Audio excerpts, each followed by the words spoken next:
All right, man. I just watched a crazy Al-Hilal Real Madrid game. I mean, it was genuinely such a good match. That was such a good game.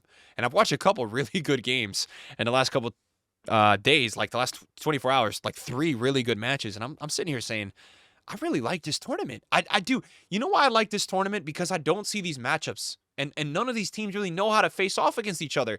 When does Inter play Monterrey? You know what I mean? When do you get to see a Moroccan team play Man City, who really played well today? I mean, the game was crazy to watch. So, like, I understand we start this tournament and it's the whole popularity of how do I shit on America or how do I make fun of America? And I understand that one. I get it. I get it. We don't do ourselves justice. We have our cringe announcers. We call it soccer. All right. We have teams in this tournament from the MLS that, guys, to be fair, I think MLS is one of the worst defensive leagues in the world. Are those MLS teams just don't defend that well. They have phenomenal midfields, phenomenal tens in the cam position, but also a lack of strikers. It's so funny watching all the MLS teams play in this tournament. They've created a lot. They can't score. We're going to talk about some of these games, but it even starts with the narrative of like the PSG Atletico. All the Twitter screenshot guys are tweeting out like the screenshots of the game 30 minutes before the game. And they're like, yo, no one's here. No one's here. It's a Sunday. It's PSG Atletico. Bro, there was 80,000 people there in the heat. I watched the game. It was loud. It was crazy. You know, then they go Monday with the Atlanta United hosting, I think it was Chelsea LAFC, or it was a 12 or a 3 game. And I'm like, dude, it's a Monday. People work 9 to 5s. America, people work 9 to 5s. Most people, 5 days a week, Monday to Friday. Okay? People are not taking that time off to go watch the Club World Cup. Okay, they're just not, and I think they even still filled like 20 or 30,000 for that game. So if the stadium was smaller, people would be saying different stuff. So like, look, I get it. I know it's fun to be on that side of let's just make fun of America, but guys, I am taking everything out of it. Like, you know, geography, location out of it. I've just personally been enjoying watching the matchups because these teams clearly to me, you know, had a decision. Are we all going to take this as an international friendly, or are we all going to go serious? And the prize money looks like it's working. It's motivating these teams enough that they're trying out new transfers, new signings, new tactics, new managers, right? You've seen Inzaghi at Al-Hilal. We're seeing Xabi Alonso today at Real Madrid. However, they're putting out strong lineups, man. I mean, you look at the Madrid lineup today. You know, and this is this will be the main game we react to, guys, because this game was phenomenal. You know, they go out there today. They don't have Mbappe. They're playing this kid Garcia who scores. By the way, the announcer said it wasn't a good goal. He was like, yeah, the finish wasn't that good. The run, he was kind of lucky. I'm like, yo, can these American announcers stop making us sound bad? I was trying to watch this game in Spanish today because I usually watch football in Spanish. I thought the goal was really nice, really well worked. That was one of Trent's only good moments today, where he found a really nice pass out. And then the boys just went running. And man, Arsenal fans, what you guys thinking about Rodrigo? That pass was really nice.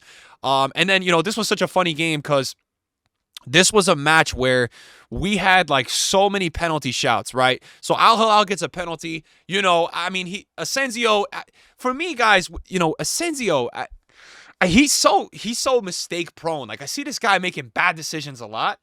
I don't know with this dude. What do you guys think of him? You know, the penalty was soft. And then also, you know, we get to a situation where at the end of the match, Valverde, who, you know, you would expect, he's going to tuck this away. Not the greatest penalty ever, but he was playing against Bono, who keeper-wise is amazing in penalties. I mean, this dude and Hakimi were single-handedly bringing Morocco to that World Cup semifinal, man. This dude is a crazy keeper. So Al-Hilal, look, I'm watching this game. They play some nice football. It makes sense to me now why Al-Hilal is always taking care of all these teams over in Saudi, performing well in the Champions League in Asia.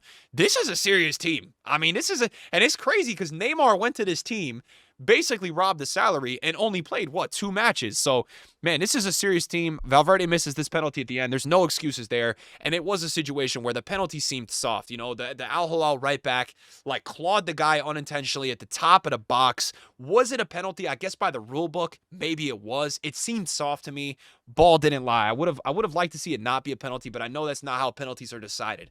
It's not, is this a 2% penalty or a 90%? It's either yes or no. So this game had a lot of penalties. There was even a time where Al-Hilal wanted a penalty, and you know he went flying.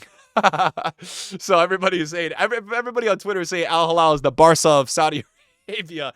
I just love these matchups, man. I'm watching this game, and you know this Al-Hilal side, they were playing some really nice football together. They have a lot of good players. You know, you look at a couple of these guys in this Al-Hilal team are really peak players in this Saudi national team. And then they have a bunch of guys that basically went to Saudi to go get bags, but are still more than like playable first team players. Neves, Cancelo, Koulibaly, Renan Lodi, Millie Savage, Bono. So, it's quite interesting to watch this team because, they gave Real Madrid. And you look at this Real Madrid lineup. I mean, who are you missing? Maybe Rudy, Mbappe. But other than that, and that's why I'm like, man, this Club World Cup, I'm liking it. Final stats for this game today. Arda Güler, by the way, was good off the bench. Look, I mean, pretty even. And we've seen this a lot of times, guys. So I felt like this game, for Madrid, you're looking at Madrid's group. Is a draw early going to hurt them? Guys, Pachuca will be a tough team to play. The Mexican and the South American teams in this tournament, I am telling you right now, I tried to tell you before this tournament,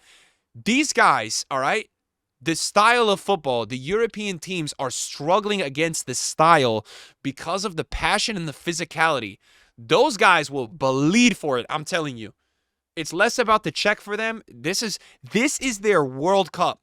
Real Madrid, all these teams, yes, they're looking at this PSG as some prize money. We want to go out and play well, and we're going to try hard. This is not going to be international friendlies. We're going to go hard, or exhibitions. We're going to go hard. But I'm telling you right now, the South Americans, the Mexican teams are looking at this, specifically the South American teams, the Brazilian teams, the Argentine teams. This is their moment, man. This is like what they wait for. So if you are a fan of, the Real Madrids, the Chelseas, the Bayern Munich, seriously, man, all these big teams, Inter Milan, I mean, they saw it last night. Real Madrid sees it today. Al-Hilal, a team that, definitely looks like they care, but not a South American team. But I watched this Monterrey game last night, man. Monterrey, I thought the second half, Inter was going to come out and just cook them because, for me, Monterrey is definitely not the best Mexican team, but they showed a lot. Ramos had a really nice header. Lauti had a nice goal. They did have a nice goal. The way Inter closed the first half last night, I thought there was no chance that Monterrey was going to get a point out of this. And, I'm getting older, so I go to bed at 11, and I wake up today, and I see 1-1, and I'm like, well, wait a second. Am I even surprised? Not really. I watched Club America a couple years ago before Barca was at the peak they're at now. Played Barca to a really good game. I think that was a year ago. So, I got to watch a couple of these teams now. I watched Flamengo play. They looked dominant, man. They looked dominant. And you look at the lineup they have. I mean, this guy, De Arrasqueta, is a very good player, and it's like you have these players. That's what I'm loving about this. You have these players that maybe don't have the international spotlight in the club, but man, they go out there and they ball. And, there's some teams like this Esperance team that I watched. I think this is the Tunisian team. Guys, they did not look good. I'll be honest, like even against Flamengo, they did not look good. But then there's some teams where I was watching the Man City game today, and this team, what you do in Casablanca, look, they played Sevilla and Porto very closely recently. They're third place this season in the Moroccan league. But let me tell you something, man. Don't look at the stats in this game, all right? Now, watching this game, it was good to see Foden get involved. He missed like an easier shot today. I would have wanted him to see that go in. Cherky debuted. Reindeers, they didn't play bad, nothing special. They went with Marmoush up top. They brought in Haaland, Rodri off the bench. Doku had a goal off a corner that was just poor marking. I mean, you could see the mistakes where this team is playing in Morocco, and then you got Man City that's playing top 2 team in the Premier League every season. However, ultimately, like what I really love about, this tournament, though, is like, you watch this Moroccan team. Like, I watched them today. Amrabat's playing right mid, and don't look at the match ratings. They created a lot. Like they were creating a lot of chances today. I know they only have 0.5 XG, but getting to see this team, they could have had a couple goals early on, and it's it's definitely noticeable where you've seen these teams like the MLS sides. If we go back and we look, let me pull this up here.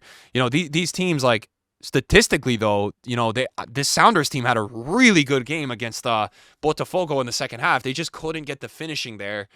But it's cool to see the chances being created, and it's cool to see just the chance, that some of these teams could upset each other. And, just like this game, if you guys missed this game, I'm telling you, you missed one of the better games all year.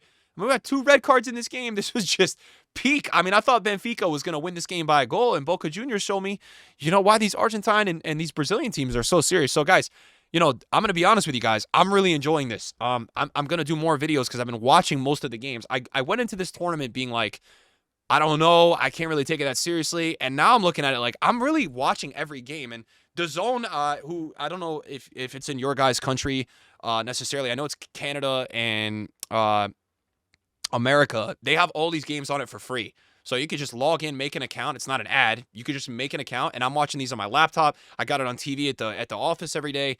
I love it, man. I've been watching every single game. There's only like one that I missed, which was the Sundowns versus Ulsan. But even like watching the River game yesterday, like, you know, it's really cool to see the different styles of play and stuff. And looking forward, guys, just at the next couple of days.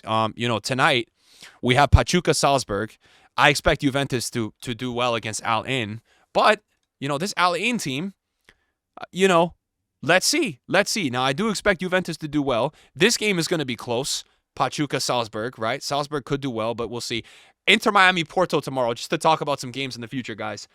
Inter Miami, I'm not expecting good things. I think their defense is going to get ran through. Seattle created a lot against Botafogo, so I was impressed with that. Will they be able to do it against Atletico Madrid? PSG Botafogo tomorrow night is going to be amazing. I'm very excited to see that.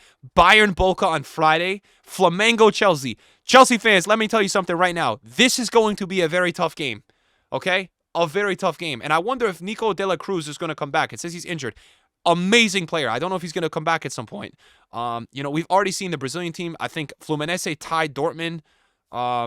So, man, just looking forward even tomorrow and the day after. I'm genuinely excited, guys. So let me know your thoughts on this all, man.